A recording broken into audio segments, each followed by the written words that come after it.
সকাল 11:30টায় বিএলওদের সঙ্গে সাক্ষাৎ করবেন সিবি আনন্দ বোস।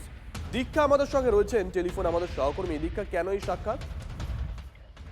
দেখো, যেদিন থেকে এসআইআর চালু হয়েছে বা প্রক্রিয়া চালু হয়েছে তখন থেকেই বিএলওদের মধ্যে নানা রকমের ক্ষোভ রয়েছে। কোথাও দেখা গেছে যে বিএলওরা ঠিকমতো কাজ করতে পারছেন না, আবার কোথাও দেখা যাচ্ছে যে বিএলওদের উপরে লোকজন চড়াও হচ্ছে, আবার কোথাও কোথাও দেখতে পাওয়া যাচ্ছে যে বিএলওরা হুমকির মুখে পড়ছেন।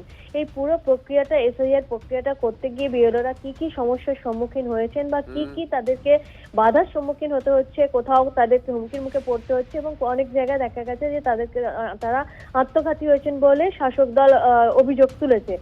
ফলে পুরো প্রক্রিয়াটা কিভাবে হয়েছে, বিএলওদের উপর কোনো রকম চাপ তৈরি করা হয়েছে কিনা, তারা কি কি সমস্যার সম্মুখীন হয়েছেন, এই পুরো বিষয়টা জানার জন্যই মূলত আজকে রাজ্যপাল সিবি আনন্দ বোস বিএলওদের একাংশকে ডেকেছেন রাজভবনে 11:30টার সঙ্গে। তাদের সঙ্গে কথা বলে জানতে চাইবেন তাদের কি কি এসআইআর প্রক্রিয়ার সময় তাদের কি কি অসুবিধা হয়েছে বা কি হয়েছে।